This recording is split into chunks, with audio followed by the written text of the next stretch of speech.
and I came across a Cornishman. He was ripped from his shoulder to his stomach with shrapnel. His inside was out on the ground in a pool of blood. He said, "Shoot me." Before we could draw a revolver to shoot him, he was beyond all human aid. He died. In 30 seconds he died, and he just said one word, "Mother." And that haunted me all my life. The voice of Harry Patch, labelled the last fighting Tommy, someone who knew firsthand what it was like to be part of the First World War killing fields. He died some years ago.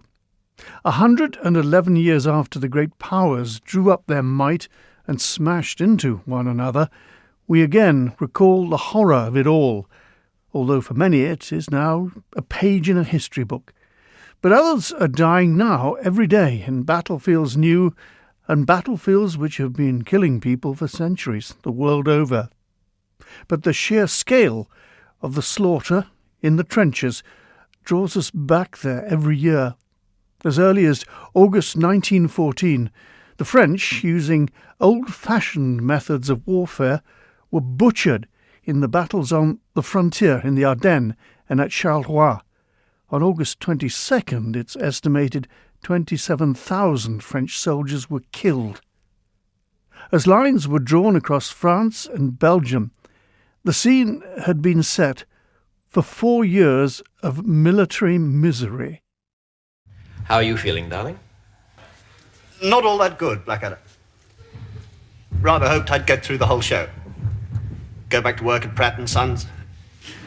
Keep wicket for the Croydon gentleman. Married Doris. Made a note in my diary on the way here. Simply says, bugger.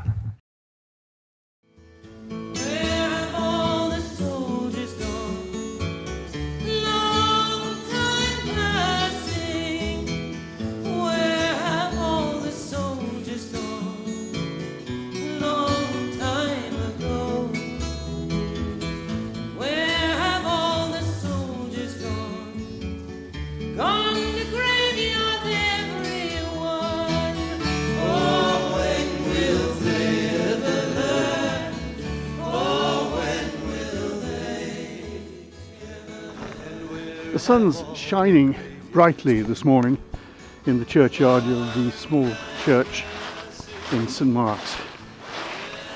The leaves, as you can hear, are thickly gathered around the gravestones, something that seems to reflect a time when we recall the young people who died, leaves falling from trees. But here, let me just cross over the graveyard and take you to the front of the church. For in the front of the church, on the left-hand side of the doorway, is a memorial stone on the wall, and lists the names of the people who died, who came from St Mark's, who died between 1914 and 1918.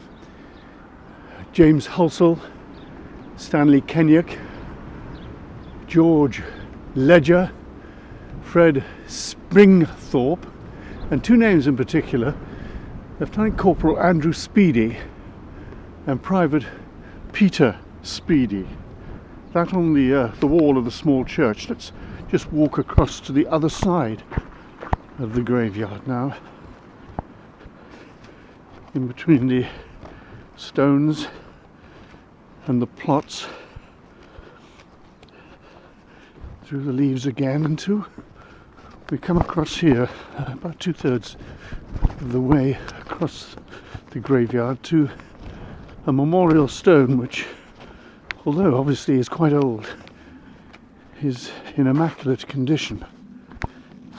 And it reads, "In loving memory of Peter, son of Peter and Sarah Speedy of Ballochcroke, who was killed in action in France, January the 17th, aged 31. Some other names, and then also of Andrew, their son, who died from wounds received in France, July 11th, 1920, aged 31 years. What must have been the effect on the Speedy family? The deaths of two youngish members of their family. No life spreading out into old age, no grandchildren, no long evenings by the fireside with their family, and critically, during their working lives, no working in the fields to bring home the harvest. These two were among the tens of thousands, hundreds of thousands, goodness sake, that were scythed down between 1914 and 1918, for in some cases just a few yards gained. Desperately sad, and indeed must mean at the time a devastating blow for this small community. How do you do, young Willie McBride? Do you mind if I sit here down by your graveside and rest for a while in the warm summer sun? I've been walking all day and I'm nearly done. I see by your gravestone you were only 19 when you joined the great fallen in 1916. Well, I hope you died quick and I hope you died clean. Willie McBride, was it slow and obscene? Did they beat the drum slowly? Did they play the fife lowly?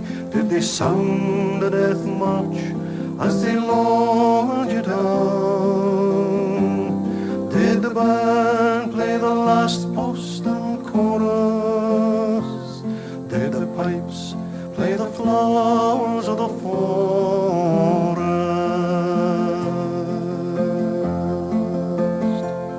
Did you leave a young wife or a sweetheart behind? In some faithful heart is your memory enshrined. Though I know that you died back in 1916, in that faithful heart are you forever 19? Or are you a stranger without even a name, enclosed in forever behind a glass pane? In an old photograph, torn and tattered and stained, and faded to yellow in a brown leather frame. Did they beat the drum slowly? Did they play the fife lowly? Did they sound the death march as they lowered you down?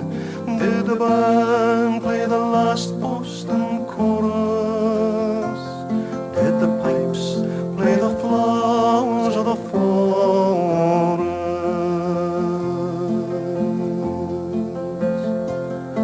The sun shines bright on the green fields of France. The warm summer breeze makes the red poppies dance. The trenches are scattered long under the plough. No gas, no barbed wire, there's no gunfire now. But here in this graveyard it is still no man's land. The countless white crosses are mute where they stand. To man's blind indifference to his fellow man, and a whole generation that were butchered and damned. Did they beat the drum slowly? Did they play the fife lowly? Did they sound the death march as they lowered you down? Did the band play the last post and chorus? Did the pipes play the flowers of the forest?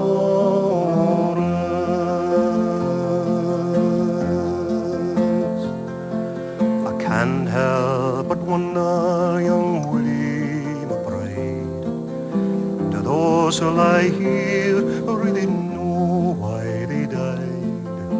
Did they believe believe when they answered the call? Did they really believe that this war would end wars? The sorrow, the suffering, the glory, the shame, the killing and the dying were all done in vain. For young Willie McBride, it all happened again, and again, and again, and again, and again. Did they beat the drum slowly? Did they play the fife lowly? Did they sound the death march as they lowered you down? Did the band play the last post and chorus?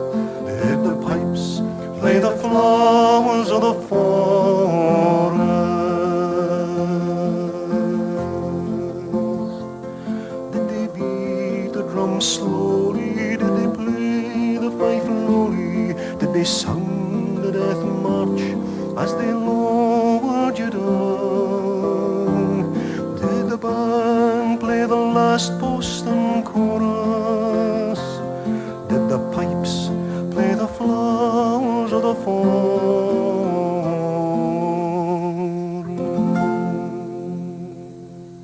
A lament for a young fallen man, unknown to the singer, just his age and name.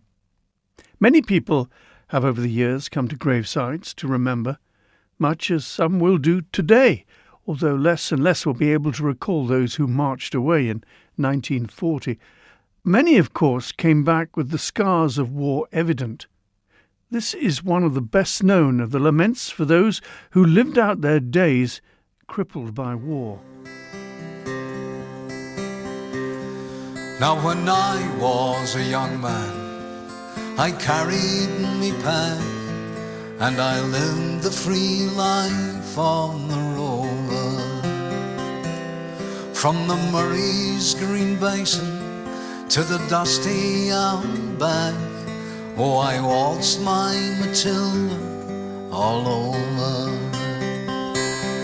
Then in 1915, my country said, son, it's time you stop rambling, there's work to be done. So they gave me a tin hat, and they gave me a gun, and they marched me away to the war. And the band played Waltzing Matilda as the ship pulled away from the quay.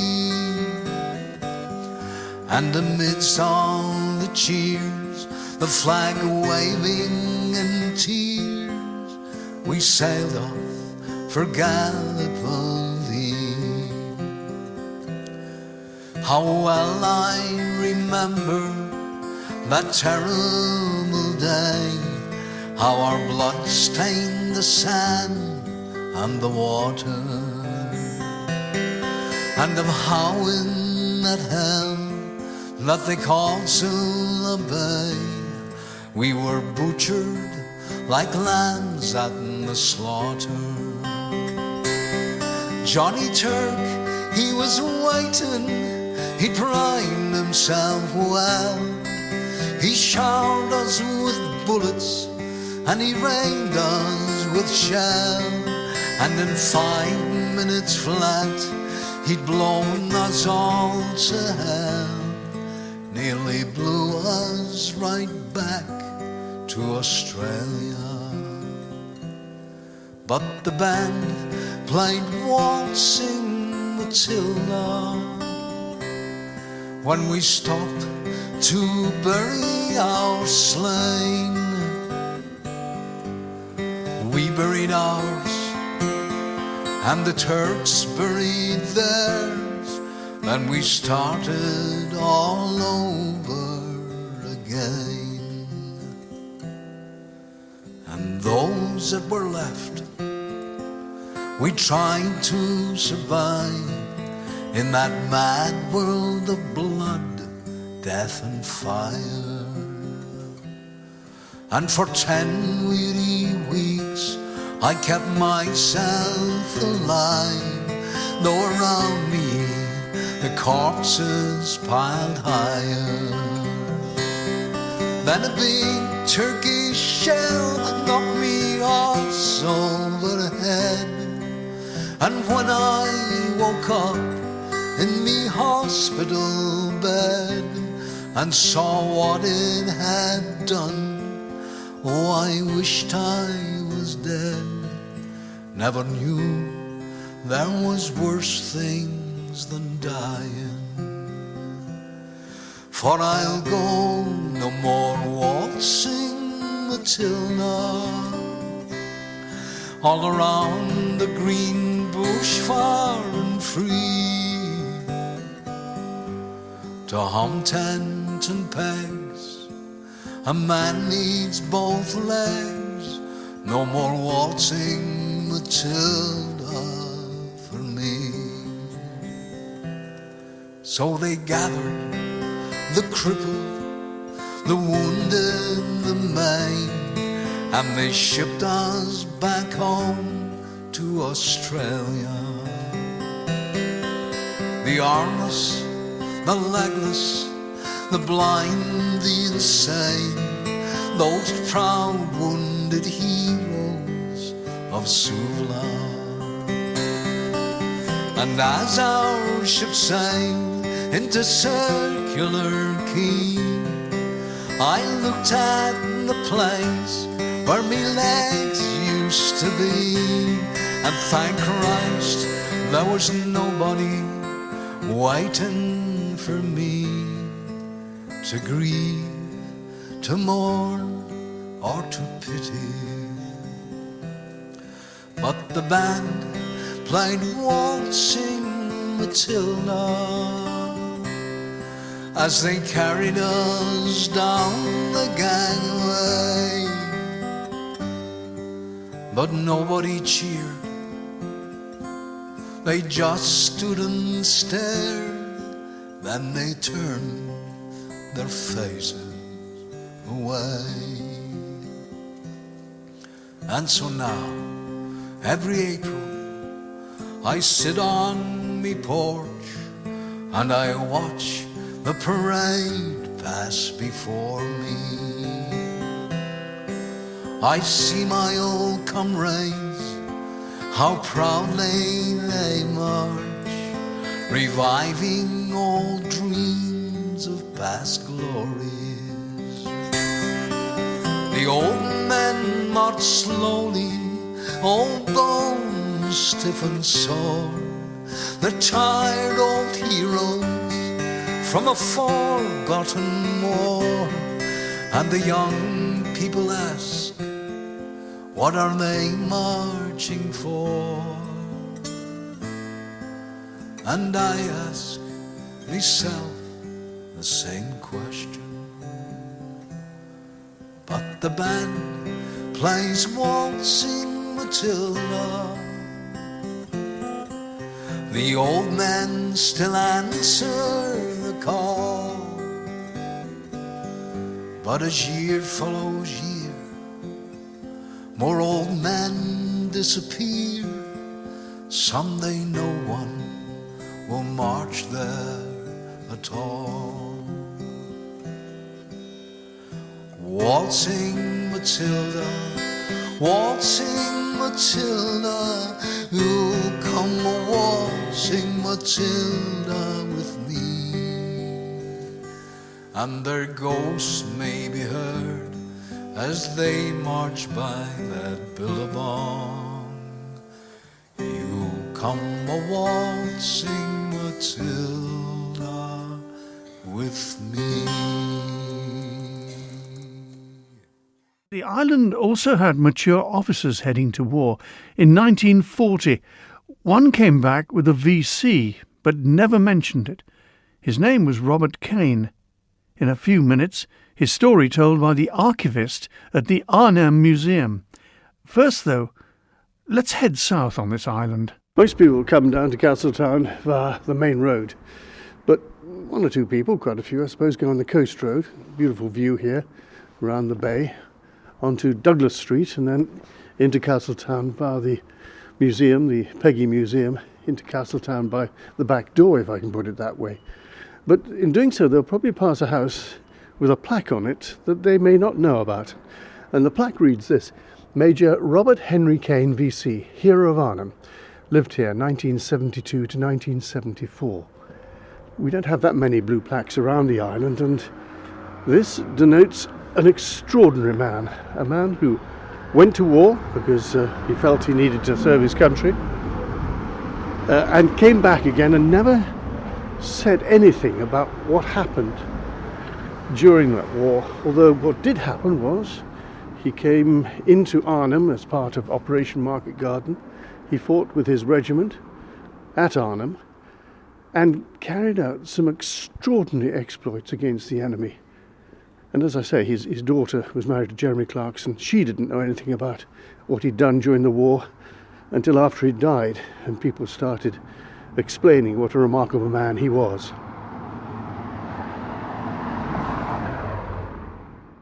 As far as Major Kane's part, it is extraordinary when you read it. It's almost as if he was obviously a marvellous officer, but for a stage he was with the rest of the men fighting, and then something happened that made him really angry. It's almost like that. He suddenly exploded, and then after that, no matter what appeared, tiger tanks or whatever, he just grabbed a weapon, appeared usually, one of these anti-tank weapons, and just went for it. Yes, but I quite agree what you said there. He was a marvellous type of officer. Inspirational. Inspirational, definitely. Very decisive. But he rose to the occasion as well. And when he had got as far as, say, 1.25 miles off Arnhem Bridge, and they were driven back, he took 100 men under his command, not all of his own regiment, of his own battalion, and then came into a wooded area between Oosterbeek and Arnhem, and found that they couldn't dig in because of the roots of the trees. And I think being confronted then by self-propelled guns and tiger tanks, he was just bloody mad. Up to just a few years ago, there were still those on the island who recalled their part in World War II, and in particular the retreat and evacuation from Dunkirk. Getting off the beaches was the final part of what was, for many, Manx soldiers who'd never seen action before, a truly appalling experience. We lined up, and the lifeboat came in for some of our corps, and which was by then sadly depleted. And we rowed ourselves out to a Dutch freighter called the Dromedary, and we got away on her at daylight and got to Margate on the Sunday morning, June the 4th. To look then, when we got onto the ship, and to look ahead of us and see that wonderful sight, the white cliffs of Dover, which meant that we were coming home. We were all up on the rail as if we were going on a trip round the island, and looking back, it was just a pile of smoke and fire. And he was still having a go at the Stukas, having a go at this half channel coming back. So could he see us off on the way back, us and a lot more people. Just when we got onto the trawler, or what we would call a trawler, we went as quick as we could to get our head down because we were tired. And we got on where they keep the ropes up, what's known as the forecastle on a boat, right up in the bow, and we lay on the hawsers there, and one of the crew came along, and he had a cup of tea for both of us, huge mug of tea, and a very thick sandwich with dripping, with beef dripping from it, and oh, wasn't it wonderful? It was marvellous, that. When Napoleon lay at Boulogne for a year with his flat-bottom boats and his grand army, he was told by someone, there are bitter weeds in England. There are certainly a great many more of them since the British Expeditionary Force returned. Sir, I have myself full confidence that if all do their duty, if nothing is neglected, and if the best arrangements are made, as they are being made, we shall prove ourselves once more able to defend our island home, to ride out the storm of war, and to outlive the menace of tyranny, if necessary for years, if necessary alone. We got onto a train very quickly off when we were at Ramsgate, and we started a very, very slow journey right up through England, but going very, very slow. And it must have been a Saturday afternoon, because what surprised us, we were playing cricket. Beautiful white cricket apparel, playing cricket. And we'd come from that, which we couldn't that couldn't sink in then.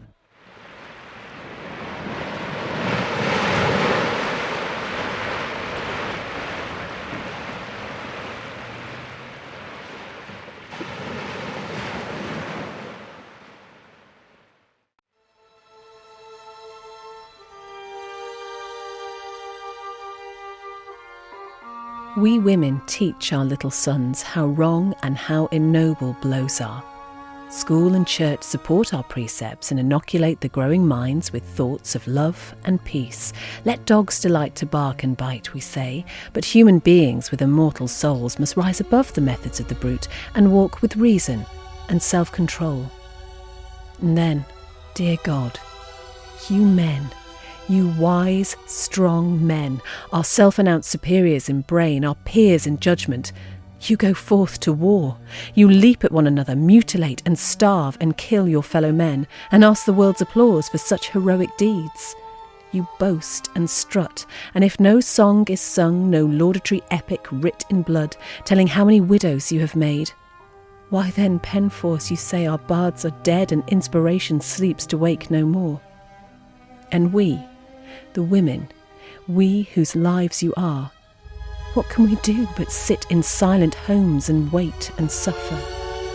Not for us the blare of trumpets and the bugle's call to arms, for us no waving banners, no supreme triumphant hour of conquest. Ours the slow, dread torture of uncertainty, each day the bootless battle with the same despair. And when at best your victories reach our ears, there reaches with them to our pitying hearts the thought of countless homes made desolate and other women weeping for their dead.